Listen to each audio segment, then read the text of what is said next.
Well, all right. Welcome everyone. We'll give a few minutes or a few moments to get everyone here all set up. Happy to have you here on a warm June day, and we'll be talking about understanding New York high school admissions. I think we've got a good slide deck here, and it'll be an informative session for y'all. So we're here with Maurice, and we'll get into it, but let some folks wander in. Um, I'm Ms. Matt from Applerouth, and Maurice is here from NYC Emission Solutions, and we'll be talking about some all the different options of what there are many. So, um, all right, we put a little poll there uh in the chat. That poll is the same for the that was given when you registered. Not everyone did it, or some people registered late. So just an opportunity to, if you want to, let us know where you fit in with these emissions things. We'd appreciate it on there. Oop, where we go there. All right. So, as always, for Applerouth, what is our why? Well, say when we change students' self-beliefs, we change their lives. And certainly with things like the SHSAT, doing well on a test day, it really does matter. It is all or nothing. So, beyond content, certainly self-belief and confidence, it really matters in this regard. And things that we do. So we'll be talking about test prep today primarily. So the SHSAT, SSAT, ISEE, and some other tests as well. We also do academic tutoring. So if your student needs some help in the fall, for anything from writing help to making sure to pass math, we're always there for you. And we do executive function coaching as well. And so that tends to be helping students with planning, organization, following through with their goals. So did a little brief interview or introduction here. But Maurice, you want to tell us about yourself? Yeah, thank you. Thank you so much, Matt, and the rest of the Applerouth team for having me here tonight. So my name is Maurice Frumkin. My company is NYC Admission Solutions. We are school admissions consultants. So basically, we work with families and schools and other institutions to help them sort of navigate the admissions process, everything from pre-K all the way up through college. And I'm here tonight. It's an honor to be here with Matt tonight to talk about one of my favorite topics, which is high school admissions. My background, just really quickly, is both with the DOE in the Office of Enrollment, the Office of Admissions. I was an independent school admissions officer, and over the years, I've been doing this work for quite some time now. I've worked with hundreds of families, and really proud of the small team that we have of admissions counselors that work with families every day to help make this process a little bit easier. So it's an honor to be here. Yeah, thanks. And just briefly, my name is Matt Kiesner.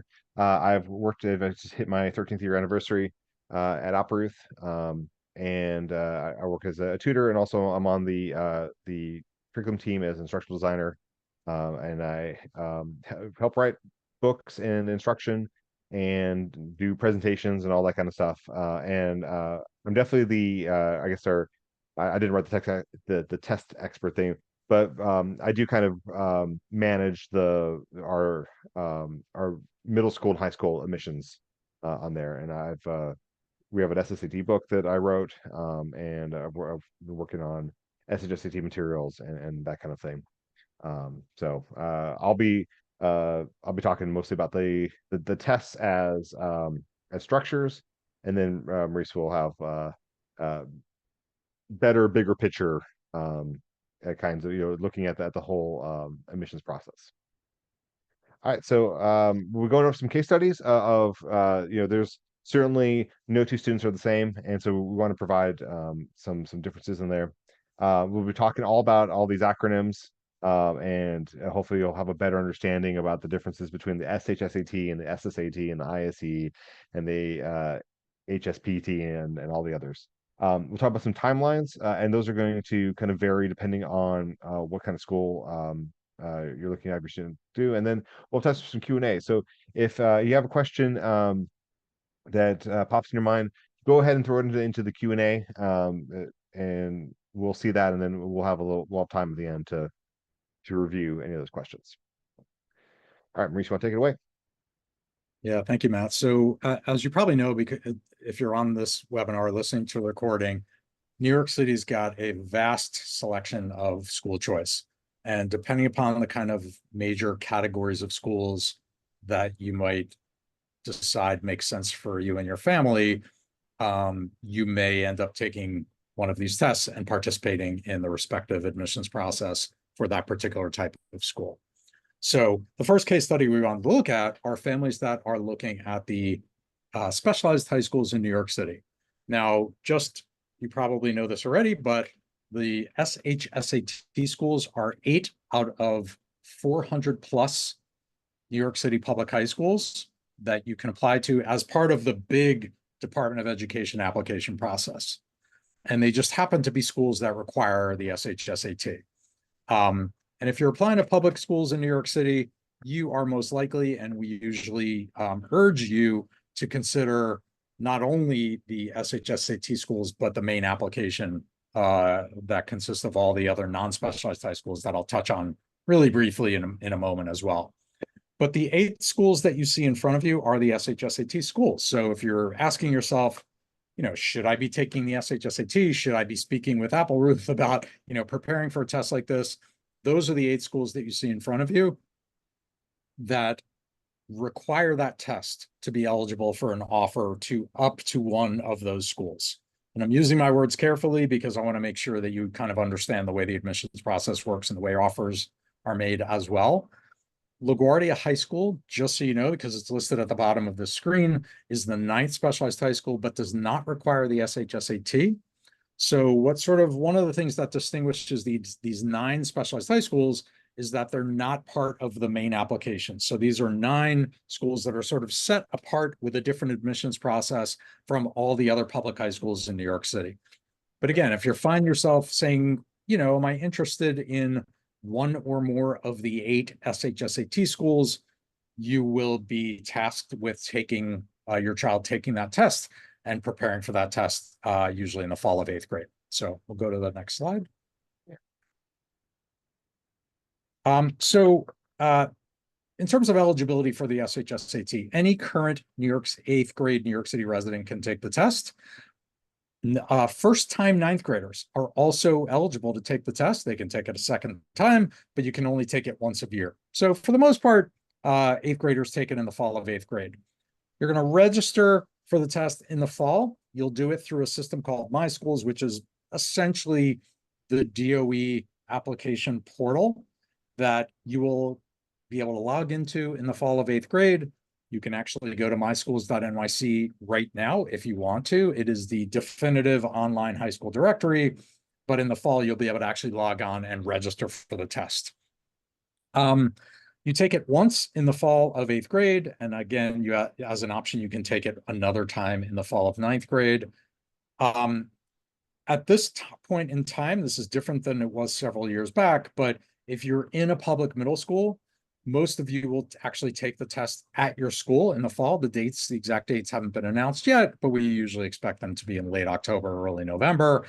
If you're a student in an independent middle school, you will take it at a central DOE location on the weekend. So you don't take it in your school, you take it in a central DOE location based on the location of your school, not necessarily based on where you live, but the location of your school. And tonight we'll talk a little bit about scores and how offers are made. We'll get to that in a few moments.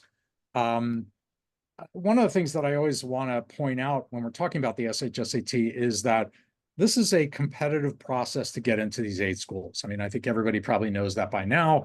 So this is why I always urge families to, in the spirit of not putting all your eggs in one basket, which is kind of a good philosophy to have when you're applying to high schools in New York City, you should always consider submitting the main application, even if the SHSAT schools are your first priority, because it's a competitive process, but also because wouldn't it be nice, a nice position to be in, when results come out in the spring of 8th grade, to know that you have a couple different really good options. You might have an SHSAT option, not that it's a guarantee, but fingers crossed you have a good SHSAT option. And wouldn't it be nice also to have a really good option from your main application? And there are situations where a student might actually prefer something from their main application that's a non-specialized high school. But it's good to have choice, right? So we always preach this idea of casting the widest net possible and having as many viable options as possible in the spring of 8th grade. Now, having said that, when you're taking the SHSAT, this has not changed despite, sometimes contentious debate that happens every year related to the SHSAT. There's been a lot of news even over the past few days about admission to the specialized high schools. You've probably seen it in the news. But what has not changed is that eligibility for those 8 schools, Stuyvesant, Brooklyn Tech, Bronx Science, et cetera, there are 8 of them. If there's at least one in each borough, is still based on 3 things and 3 things alone. And that is your score on the test, the SHSAT schools you apply to at the time of registration, which we'll get back to in a moment, because it doesn't matter what your score is. If you don't select a school when you're registering, you can't be eligible to get an offer from that school. And then third, the number of offers that are made to each of those SHSAT schools. And these statistics are, in terms of number of offers and the number of students that apply, are publicly available on the DOE website and other in other public domain sources. Okay, I think I'm turning it over to Matt. Yeah, thanks. I think those are some good information there about that. So we'll talk about the test itself. So the SHSAT is a 3-hour test. It has a English / language arts section and then a math section. They each have 57 questions. So it is a long test. It is also a test without breaks. Students are given the 3 hours to complete the entire thing. However, they choose to do that. So it's always going to start off with some questions on revising and editing.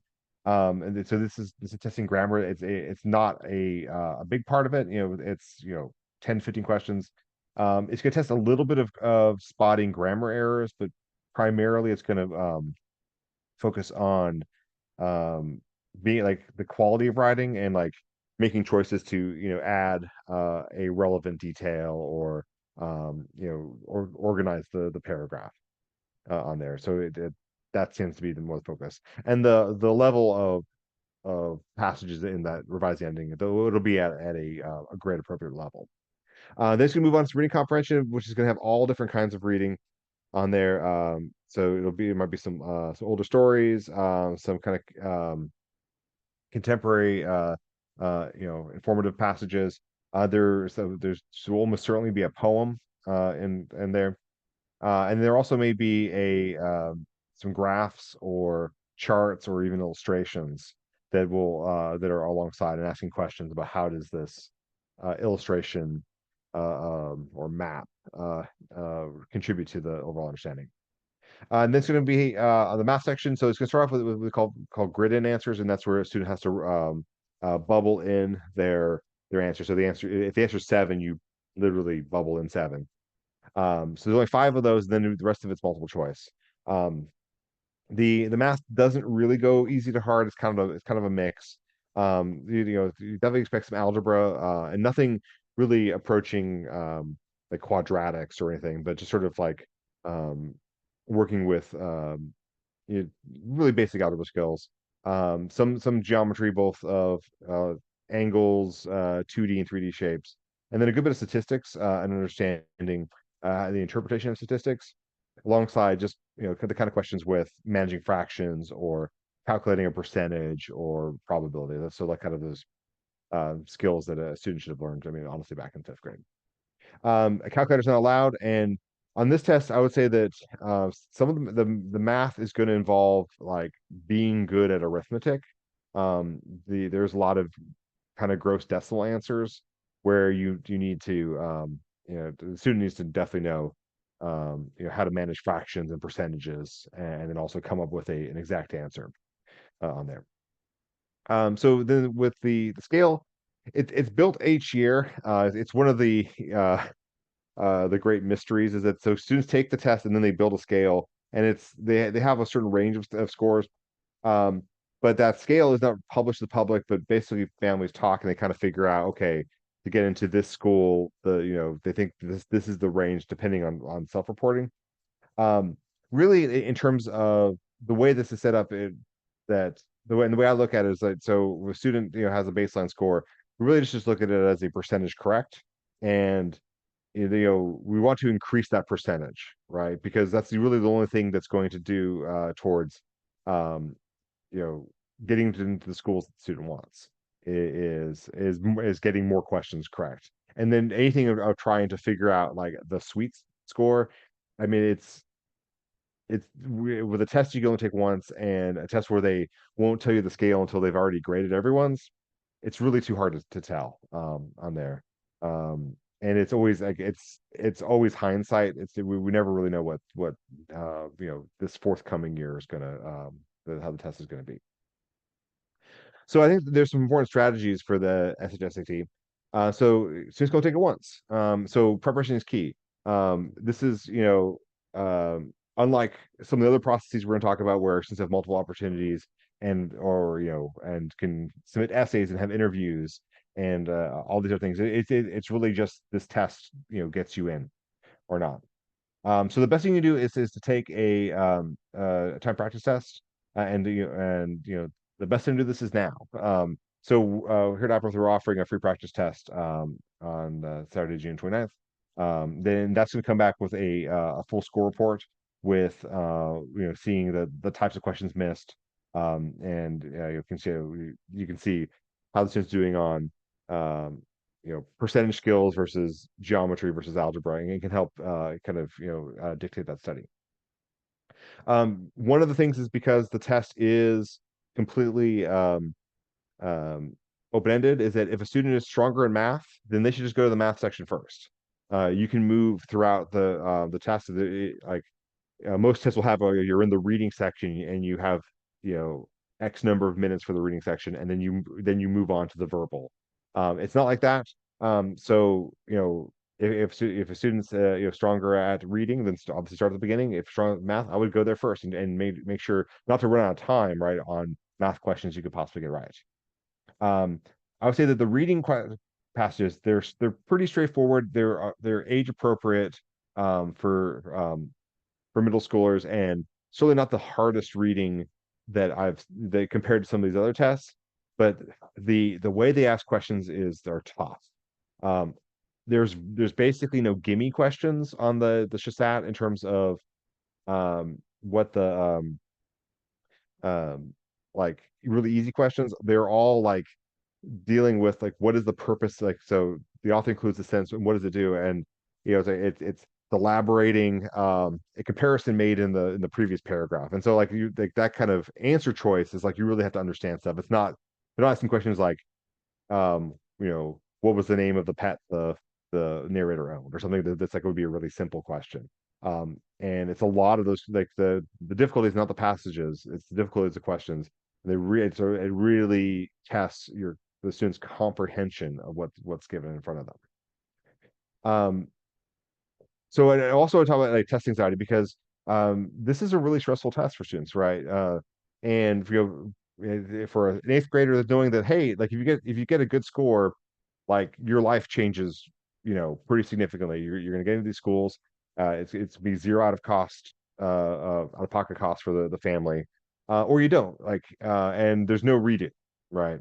Um, so I think for parents, it's important to acknowledge the stress, right? And to support them and make sure that they feel that they have um, the support of this process, because test day will be stressful in a way that I think that very few of the students have experienced. And if the only way they would really experience it if they're doing non-academic things, right? Uh, auditioning for Broadway plays or something or playing sports where like there's a lot of stress on them. But I don't really think that in an academic context they would really feel that.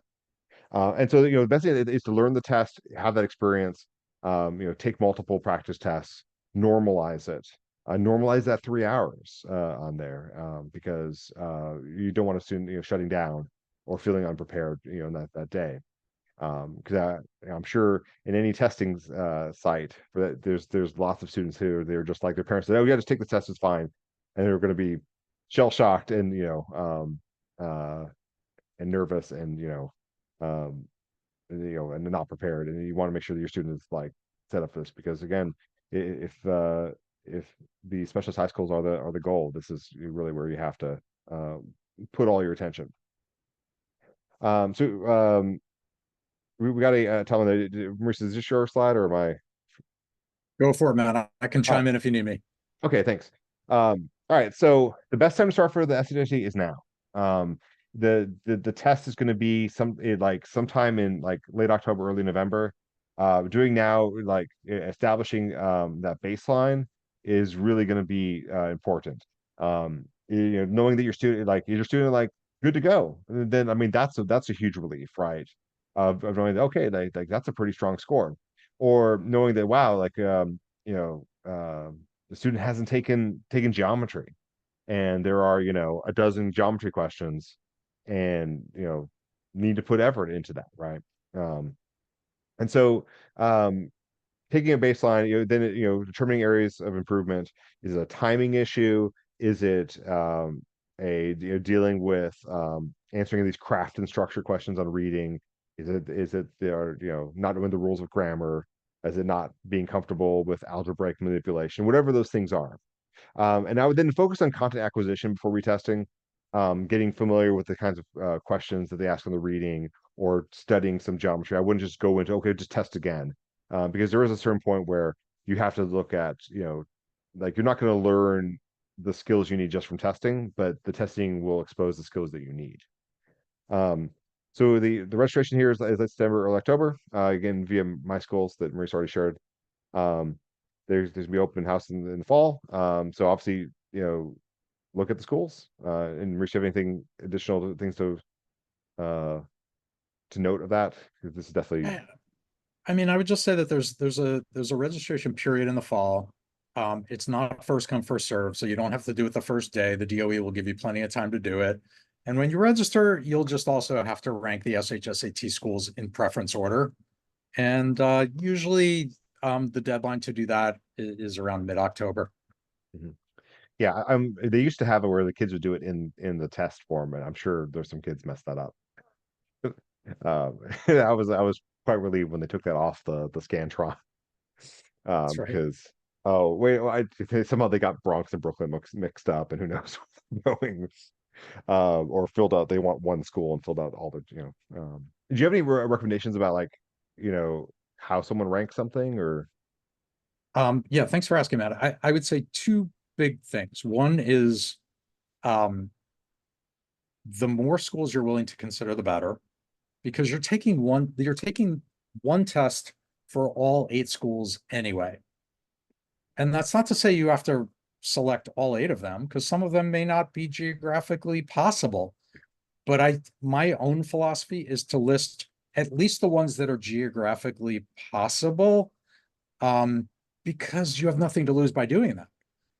And then what becomes really important is your preference order. And you're going to hear a lot of stories about how to rank these schools. At the end of the day, you rank them in true preference order, period. There's no gaming, there's no secret strategy. Um, you can do no better than that. And if you do that by the time the registration period ends, then you take the test, you do the best you can, you've done all that you can. Yeah, I think that's fair. Yeah, and definitely thinking about the geography. So that's not a 2 hour commute every morning. Might sway you one way or the other. That's right. um yeah. So they'll announce the date on there. They're usually a little late on that. It seems like ever since COVID, they've been kind of like they had to keep postponing it and stuff. Um, and as for parents, making sure the students feel supported and confident, I think is really important on there, and that not making it a last minute rush, but something that by attending this and listening to us here in June, I think is the right way to begin. All right, Maurice, you want to talk about Independent Annie and a completely different approach? Thank you, Matt. Yeah, switching gears for a second to independent schools. So independent schools, first of all, the term independent school is sort of used very interchangeably with a lot of public schools in New York City. So when you hear independent schools, those tend to be the private schools that are not parochial, just as a general rule of thumb. If you're applying to independent schools in New York City, it can be really time consuming. I mean, especially when you're applying to the traditional independent schools, not the parochial schools. I actually feel like the parochial school applications are simpler and less time consuming. But if you're applying to regular good old private independent schools in New York City, there's a lot to do. So it can be very time consuming. From a testing perspective, some of them require it, some of them don't. So I think it's a good time of year to start to get a sense of what schools do require testing, what schools are test optional. Some of them, a couple of them, I've heard may revert back to requiring a test. So you want to be on the lookout for that, particularly towards the end of the summer when independent school applications become, they start to get released and they become official. And what you'll hear generally from most every independent school, however, is that the role of testing varies and is one of many criteria. So if you asked an independent school, for example, like, okay, I see that you have to require a test. How much does it count? It's not like the public schools where there's a rubric where they'll say, okay, the test counts for 20% of the formula. It's not really like that. The answer you will tend to get is that testing is one of many components. And independent schools, this is why, not coincidentally, independent school applications are as time consuming as they are, because they require a lot of stuff. They really want to get to know you as comprehensively as possible, whether it's essays or interviews or the applications themselves or questionnaires or parent statements. There's a lot to get done. So, having said that, the role and the weight to which testing, the weight that is placed on testing, and how selective schools might be with respect to testing can vary greatly from school to school to school. And these are some of the conversations we have with families to get a better sense of those things for the schools that you might be considering. So again, it's not a bad time to start to take a look at any independent schools that might be on your radar, even if you're just starting to think about them, and start to take a look at what their requirements might be from a test perspective. The Catholic schools in particular, by and large, require some kind of testing. So it's kind of interesting over more recent years that you're seeing Catholic schools are somewhat more traditional in that sense, where for the independent schools, it's kind of a mix. Some schools require it, some schools don't. For Catholic schools, by and large, every school requires some kind of test.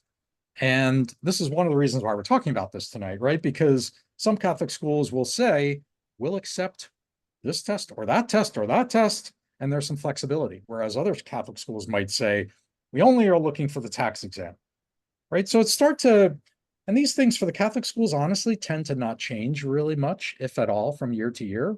So again, even for the Catholic schools, it's a good idea to start to get a sense of that. We were talking about this before the webinar tonight. We're seeing more and more families that we're working with that are considering a wider variety of schools and not putting all their eggs in one basket because there are so few guarantees, especially when you're applying to high school in New York City.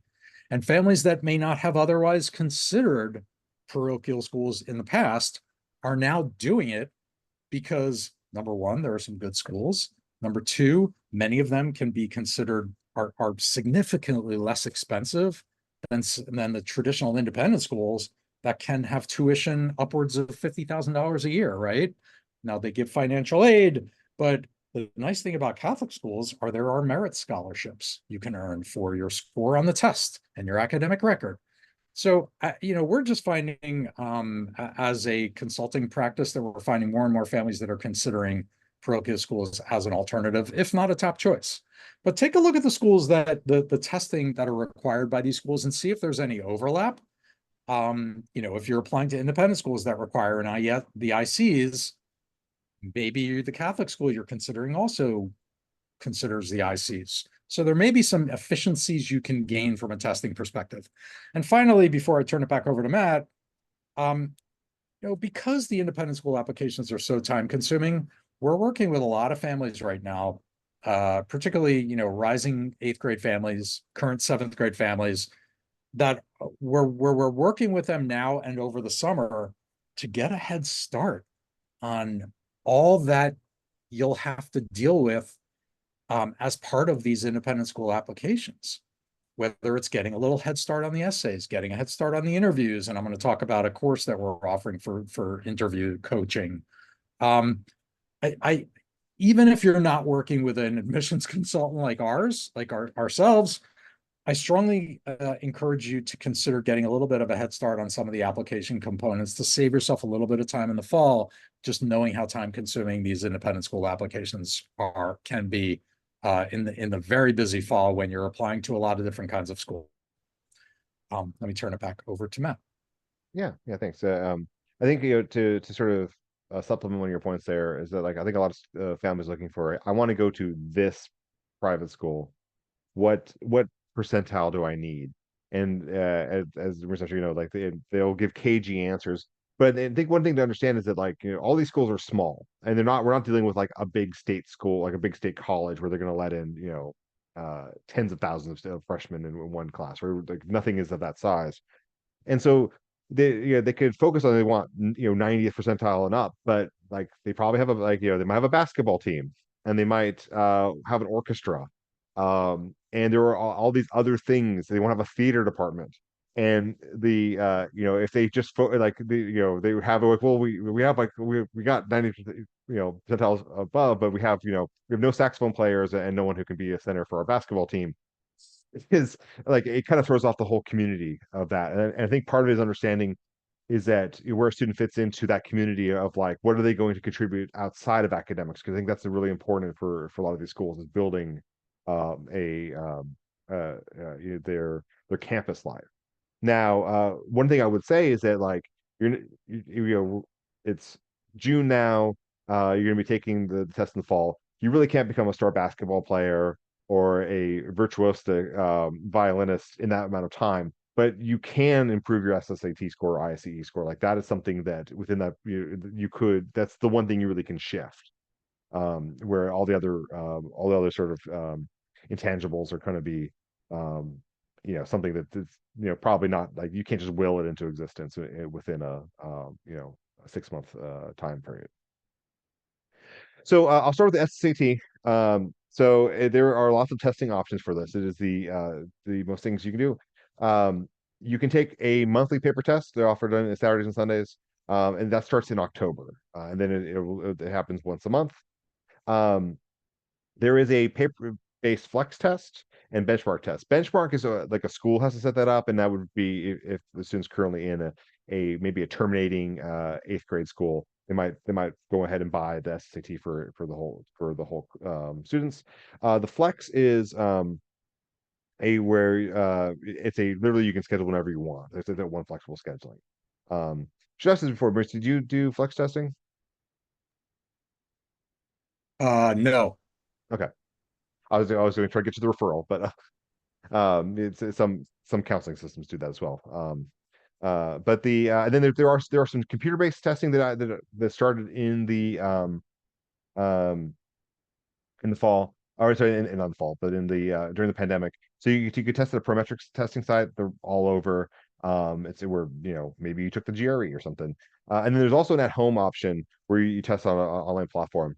And so there are some limitations on this where you can take up to 6 paper tests, so that they've really kind of expanded that, and you can only do one flex test. So like that flex tests are typically safe for like the last minute, but also you can do 2 computer-based tests. The good thing about the at home is that it's basically every weekend it's offered and at different times, because they also have it where kids on the West Coast so they don't have to get up at 6 a.m. So they're actually like on the East Coast, there's like you can take it at noon for some kids.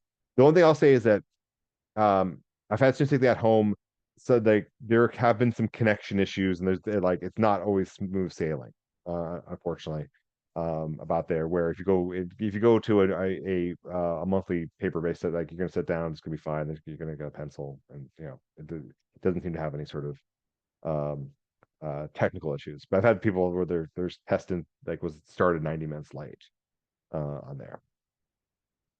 So go through briefly the the SAT test structure. So it's gonna start with an essay that's unscored. It's like kind of you're given two prompts, and student writes the essay. It's unscored. I mean, they will not rank it, but it is sent to the schools, and so some schools do use it kind of as a informal psych eval, to see like what weird things did the student write. So it's always good to be like, make sure it's part of that first impressions. Then there's a quantitative, and that's just math. So there's a section for that. The reading comprehension, which is just passages, maybe a poem. Then it has a verbal section, and so it's gonna be 30 synonym questions and then 30 analogy questions. Analogy being, good as to bad as, and then you have to fit, something that matches that logic. There's a second quantitative section. It's exactly the same content as the first one, and then there's going to be an experimental one that's not scored that students have to sit through on there. But it is definitely a long testing period. It's not as long as the SHSAT, but certainly well over 2 hours itself. So the scoring is a little wild on the SSAT. So there is a guessing penalty. To the best of my knowledge, I believe it's the only test that still exists with a guessing penalty outside of maybe some weird grad tests on there. But certainly something for like, the SAT got rid of it and the AP test got rid of it and the SAT subject tests don't exist anymore. This is very old fashioned. So if a student gets a question incorrect, they will lose a quarter point off their raw score. And that you omit will just be a 0. So strategic answering and leaving things blank is part of the strategy. If a student goes into it like plucky and they're just gonna try everything, it's probably they're gonna come up with a worse score than if they were strategic. It's also know that like to do well in this test for an 8th grader, you don't have to answer everything. Like this test actually extends all the way to 11th grade, so it actually is meant to challenge 11th graders as well as 8th graders. And they're not expected to know everything that's on this. So being smart about what you answer. So there's going to be percentiles and scaled scores, but really what the percentiles are what schools care about. One thing that a lot of families will be concerned about is they will have a student who is gets A's on all their assignments, the teachers love them, and then they'll get a percentile. It's like in the 20th percentile. That percentile is just students taking this test, and so this tends to be a very highly motivated, well prepared group. These are just students who want to are trying to get into selective, independent and private schools. And so that percentile is not really an indicator of that student's success at a grade level. It really is, their dealings with this kind of anachronistic, old-fashioned test. Which gets to my next slide here. So it's an old school 20th century IQ test. It is not cutting edge. It is not attuned to a lot of uh, contemporary theories about like how do you evaluate students. And it can be conquered with good strategies. Like all the sort of like test taking tricks work great on this. The reading and verbal sections are tough. It's going to down the reading section is going to be Victorian literature passages with no context. They're going to test on a lot of vocabulary and tone and ask you like, is this line a reference an example of hyperbole or alliteration or simile, and so like knowing what those terms mean. The math is going to be, it's a little bit more on logic and problem solving than arithmetic. The upper level will have some linear equations and a little bit of quadratics and factoring, and most things you would see on geometry. But a lot of questions can be like solved by, if you know the trick, you can solve it in a couple steps, or look at the answer choices and really see only one of these numbers is reasonable. There's definitely a lot of like weaseling your way out of actually doing the math on here. And so it's really something that like student needs to get exposure to it and learn those strategies. The timeline on this, so like the registrations will start for the test dates the start of the summer. Testing starts in October for the most part. The and then most schools won't really accept past the January test. Maybe using a flex test for like the last minute thing you could the very last time you could put something in there. But summer's now a great time to practice, get a baseline. and see where a student is feeling. I'll say I was saying this in our little pre chat. Said I had a student get back with a composite of 9 on the ninth percentile, which is not good. But what I could say positively is well, we learned this in June. We didn't learn this in October or November. And so like, yeah, I mean, there's obviously we need to do some work. But I'd rather know that now and have, have months to start helping that student versus like, or they just took the December test blind, which a lot of families will do. And then, then their winter break is awkward and they're trying to get, 4 sessions a week. Um, so definitely do plan to like test multiple times. I would, certainly take the October, November test. And then that leaves time for December and then um, possibly January and or uh, or a flex test as needed on there or an at-home test. And then we'll just roll on into it's a alphabet soup here tonight. So we got understanding the ISEE. So ISEE is a different test. It's just like there's the SAT and ACT for college students or for high school students applying for college. The ISEE is its own test. Fewer schools accept both. A lot of schools tend to be aligned with one or the other. So definitely check with the admissions office about what they'll take. Um, and know that at worst case scenario, you would have to take both just because you want this school and that school, and there's just not the overlap. So IC has the you can test at home, very similar to the SSAT. They have the prometric thing that's very similar, and then there is paper-based testing on there. But what's most important is these testing windows. So you can take the test once per of these windows. So the SHSAT is once for all time. Here is essentially twice because the spring window doesn't really, and you can't test now for the fall. Like this is like the end of the school year. And I think the only kids who are taking this test are like if they were some weird issue of like either the family has moved or they're like on a waiting list or like uh, highly atypical situations for these spring summer testing.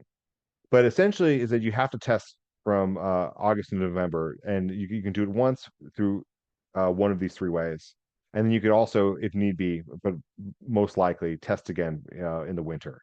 And so like really being strategic about the ISE is very important and not waiting until December to start testing because like that will have eliminated one of the opportunities to take that test. So the IC structure is somewhat similar to SSAT, but a little bit different. It's going to start off with verbal, and that's going to have its synonyms and then sentence completions, which were like used to be on the SAT, where it's like Tommy was notorious blank. He always waited the last minute to start his assignments. You had to figure out what word would be procrastinator. And then there's quantitative, and so that's going to be a mix of multiple choice questions, but also these like quantitative comparisons, where like it's a column thing where it's A and B, and you have to say which value is greater or they're equal or you don't know. And so like, a lot of that's like testing, like if it says X could be positive, 0, negative, and really thinking about like the variety of values you put in. Then it'll be reading comprehension, which is these are, no poems or anything, just straightforward reading. And then math achievement's a little bit different. So the way they test math on quantitative and then math achievement is different. The math achievement is seeing how much math you know, and it's going to push into concepts that your average eighth grader has probably never experienced. Not exclusively, but there's going to be like enough of that where potentially learning at least some cursory skills in trigonometry or some pre-calculus concepts would actually push a little bit. Then there's the essay. I didn't write. It's unscored, but it's also unscored.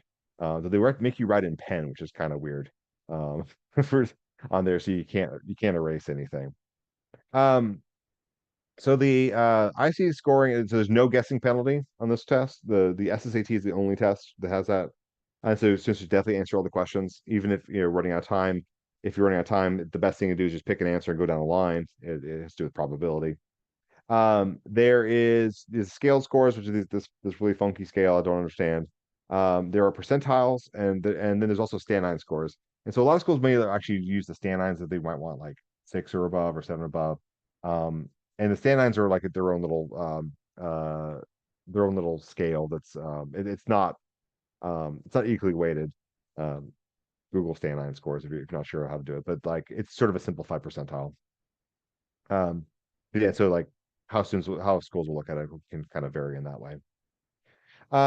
And so to kind of explain the IC strategies, I would say that especially compared to the SSAT and also to the SHSAT, like the reading section is easier on the IC. Like it's very straightforward. A lot of like what was the main idea of the passage, kind of questions.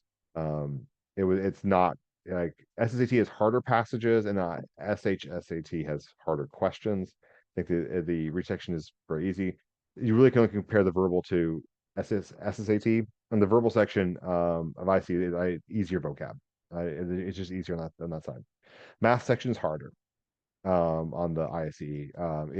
If you're on the math achievement, you may see some trigonometry, you may see them like dealing with matrices, dealing with quadratics, and we're dealing with for an eighth grader. Those are not normal curriculum level for that. Now, a lot of these questions are just like, do you know what this is? Like it's like, do you know how to deal with like sine, cosine, tangent? So it can be taught like at that like kind of that cursory level of so that they can feel okay with it. But it definitely is more of a math test than a language arts test. And part of the process is probably learning some math that they haven't learned in school. So for a timeline on here, plan to test twice, and you have to start for the fall. There are no nationwide dates. You have to go and look on the IC homepage, and they're going to start open registration August 1st, and see when it's offered. And obviously, being New York City, that there's going to be more choices than a lot of places in the country. Sometimes people have to travel, a significant amount of distance to go find an IC testing location. Um, but like just know that there's only going to be a couple of Saturdays or Sundays um for like all of New York City to do the testing for IC like on there. So plan it, and I would register early because like I imagine spacing is limited as well. And then summer's a good time to take a practice. Just like for all these things, is now is the time to learn, get a baseline score and see where that effort needs to be placed. All right, so we got our multiple Myron. So Maurice, you want to take it away about some other choices? Yeah, thank you, Matt. That was awesome. A couple of things I just wanted to tack on to what Matt was describing. Also, one is that in terms of reporting scores, because Matt mentioned that taking tests multiple times, right? You don't have to report scores until after you get your scores back. So just so you know, that's part of sort of the test taking strategy when it comes to taking the test multiple times. And sometimes I have conversations with families about that, which one to submit. Should I submit to a test optional school? Those kinds of questions. We have those conversations all the time. Second thing I wanted to just mention was the writing portion. As putting my independent school admissions officer hat on, we read the writing portion, even though it's not graded. We compare it to other writing samples you've submitted because we want to make sure that you're not plagiarizing, you're not, there are no signs that your parents are doing the writing for you, those kinds of things. And you're not using ChatGPT, those kinds of things. We want to check for that. And we know. But at the same time, it's a timed writing sample. There's kind of an art to it. And we work with students and give them coaching all the time on how to approach this because they're not doing this all the time. They're not encountering a lot of situations where somebody says to them, okay, here's a question you've never gotten before. Now write an essay in 30 minutes, right? So that's number two. And number three, really quickly, is that if you have a student that is entitled to testing accommodations, just in terms of the registration process, I recommend registering on the sooner side, only because it can be trickier to get testing dates and formats that you're comfortable with, particularly if your child is entitled to testing accommodations on the basis of an IEP, an IESP, or a 504 plan. Okay. Case study C, so multiple Myron. So this student is taking on a lot, right? They're applying to a lot of different kinds of schools. And I have these conversations a lot now from the standpoint of, I want to take your advice, Maurice, not to put all my eggs in one basket, but on the other hand, we're considering all these different kinds of schools, and we know it's going to be super time consuming. Can we do it? Can we achieve that balancing act? How do we do it?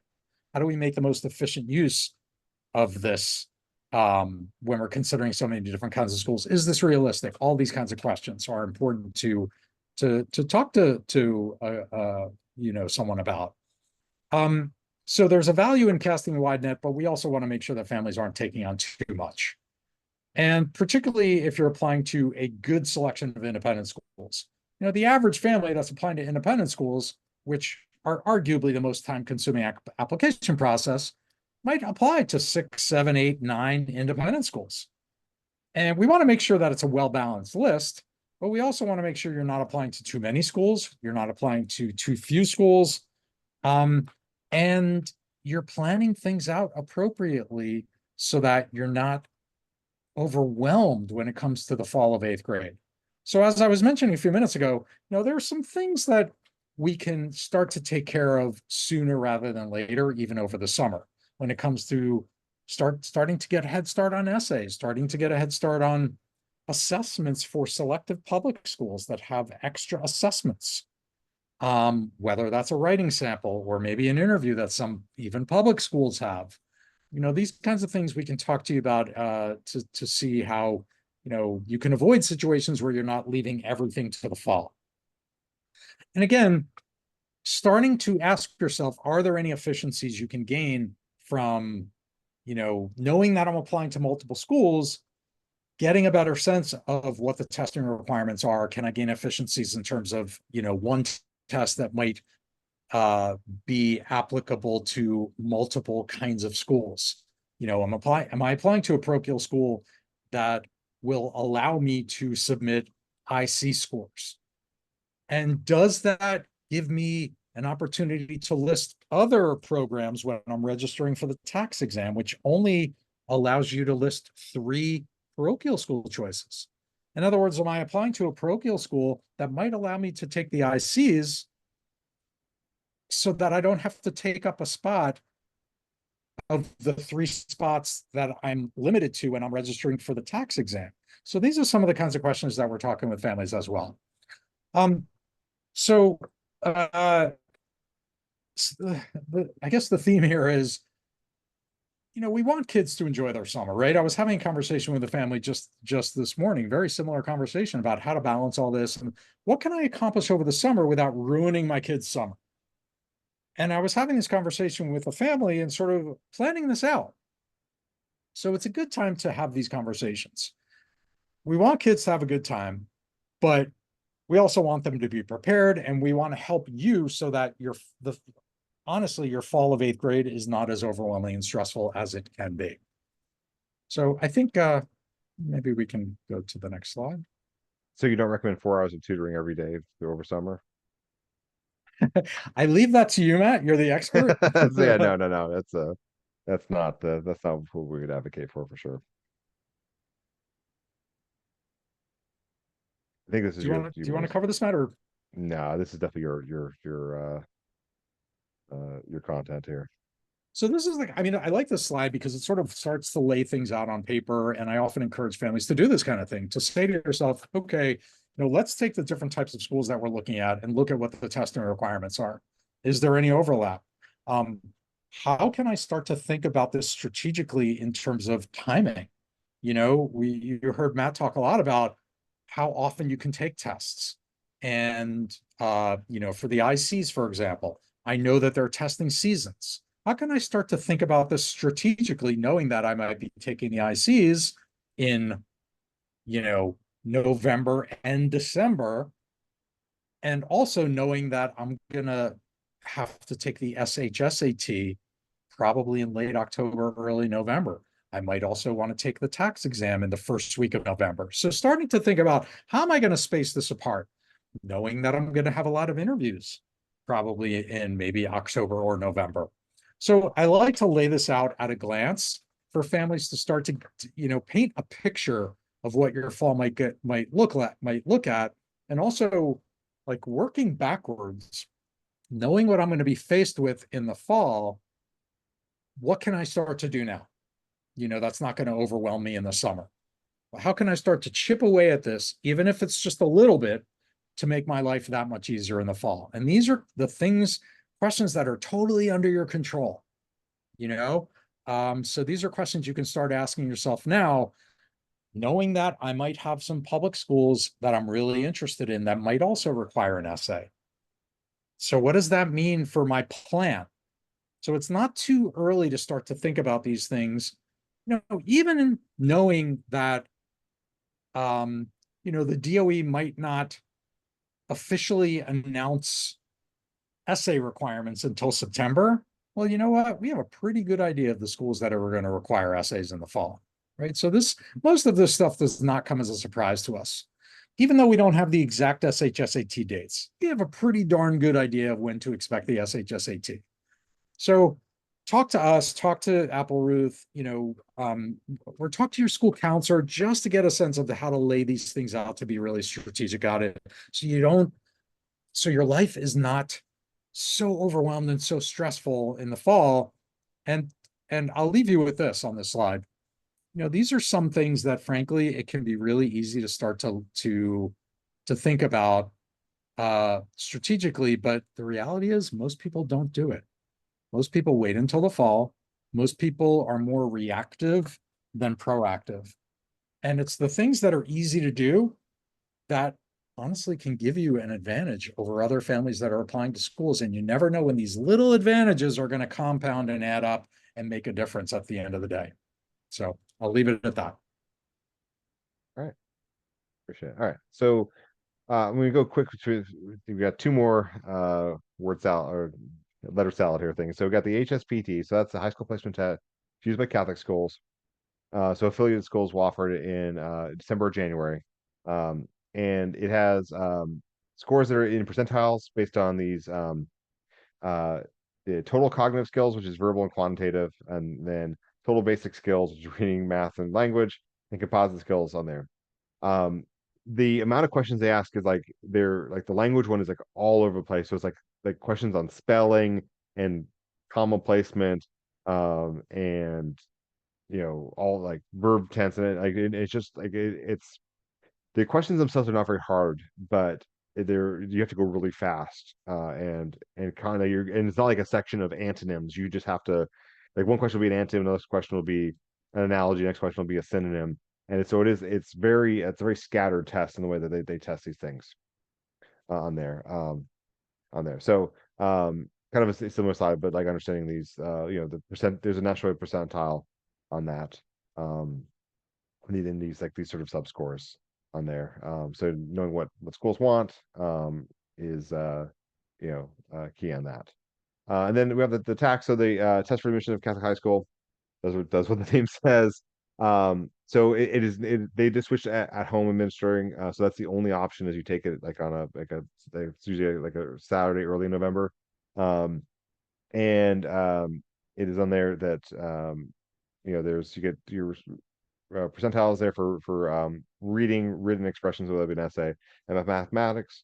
The last line here I had to throw my pun. It's considered the least taxing test. I think this test is actually looking at like, are you at grade level? I'm Where gonna all the steal other that, tests Matt. are, I like that. yeah, thanks. It says like, are you at grade level? Are you reading at eighth grade level? Are you do you know like the what we expect an eighth grader to know? The questions are straightforward. It is not anything like the complexity of the SHSAT or SSAT or ISEE on there. Right now that it's wild that I went on the website, the student guide, they took it down. They're like, well, we'll bring it back August 1st. So even they're like, don't even start now. Now I think when Maurice said about like, you can only use it for 3 schools. So I mean, that's important, knowing like strategically on that. But I think of all the tests to worry about, this is probably not the test that is going to be like a difficult testing experience. And for these timelines, make sure you know what each school you're applying to needs, right? Dealing with different diocese in here. There's not a lot of material for these tests. Neither test offers practice tests. and there are some third-party resources, but there's like a McGraw-Hill book that's been published it's been out for like 20 years. That's like this and the COOP, which is a test used in Chicago. Look for it. They're going to release information later. Registration doesn't begin until later. And so like we don't know when the high school placement testing on. So this is like stay tuned for all of these. So Maurice, this is your slide, and I know you have a pretty exciting group interview thing you're doing here. Thank you, Matt. I appreciate that. One last thing about the TACHS exam, by the way, and the HSPT. Read carefully the parochial school websites, because some of them will say, you know what, you can take either test, but if you want to qualify for a scholarship, you have to take the HSPT, for example. So just be on the lookout for something like that. But thank you, Matt, for the plug. So we're really excited. First of all, we're happy to talk to any families about how we can help you with the admissions process.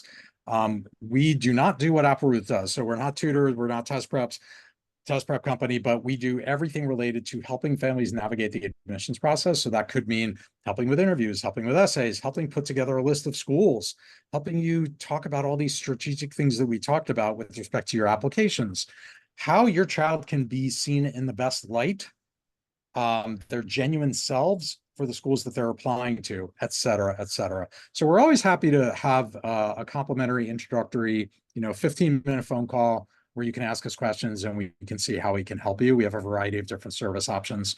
But as Matt mentioned, we're really excited about a course that we're offering for the first time. I mean, our team has a tremendous amount of interviewing experience, and we decided this year to offer for the first time a small group interview prep course that starts at the end of August. So we're really excited about this. I just wanted to mention, reach out to us because we are offering an early bird discount if you register by the end of this month. And this is going to be a small group, very individualized. It's going to run from the end of August through September. So the timing is perfect for interviews that for the most part, interviews don't start until at least late September. So if you're interested in more details about that course, please let us know, and we're happy to talk to you about any of your admissions needs. Thanks, Matt. Yeah, thank you. I definitely have met some students who need that course that are not comfortable talking to adults. I think that's important. All right. And then for our Applerouth, we already shared the link in the chat. So we're running a free SHSAT practice test here on June 29th, and you'll get a score report with all the details and feedback on there. See the things, and we also offer private tutoring for the SHSAT, SSAT, ISEE, anything else you could think of. So do feel free to reach out. We can get set up for the one-on-one tutor, and work with your schedule on there. So I appreciate everyone hanging out. We're running a little bit late. I think we got everything all set. So Maurice, pleasure hanging out with you again. Thank you, Matt. It's been a pleasure. Do we want to take a couple questions for a couple minutes, or totally up to you? Yeah, I mean, with the so a question that came up is it was like asking about for the SHSAT about what is a can we predict like how the scores typically work for different schools, like if going back to that list, what if it should families worry about that expectation? I mean, my take on that is the way I advise families is not to worry about the individual cutoff scores for each schools, even for each of the 8 SHSAT schools, even though we know what they were for this past year. They're on the DOE website. They're publicly available. We know the lowest qualifying score for any of the 8 schools this past year was 492. That lowest qualifying score, as the DOE refers to it, tends to change slightly from year to year. So it's not necessarily going to be exactly that next year. But what we advise families to do is have the best test prep plan possible, and then rank the schools in your preference order. And that's what you're in control of, and at the end of the day, you don't want, again, as I was saying a few minutes ago, you don't want to play games with the ranking your true preference order. Your score is your score. And, I've just found, I don't know how you feel about this, Matt, but I found that families that are strategizing with respect to achieving a certain score, it's not necessarily the best strategy. Yeah, I think Um, that's fair, but it's definitely an anxiety that families have. for Yeah, sure. they need one answer. Yeah. And then I got a question, last question here about some accommodation things. And for like, especially for students struggling with math. Now, I know that for the SSAT, you can get a calculator accommodation, but it's just going to be like a four functions, like a basic calculator, and not a graphing calculator or anything like that. But to my understanding is that the other tests do not have like a calculator combination, that even with a 504 plan um, on there. But they all do offer some extended time. Um, and I believe the SHSAT has English language learner help as well. That's exactly right. And if, Um, by the way, because you mentioned 504 plans, if your child happens to have a 504 plan, make sure your school counselor knows that in the fall that you want accommodations, uh, particularly if you're in a public school, because you're not, unless you make them aware of that and they request accommodations, you're not automatically going to get them like you do when you have an IEP. So just wanted to yeah, get that out that's a there. good right. Yeah, and it's definitely it's good to know the accommodations on there. Because yeah, one thing is like the SSAT only offers time and a half, so it's like even if some student has double time, that's they've decided that's as much as they're going to pay their proctors. So no double time. Well, we got to put out the questions here, so I think we're all set. So Maurice, appreciate your time, and everyone here have a good night. Thank you, Matt. Thanks, everyone. It was a pleasure.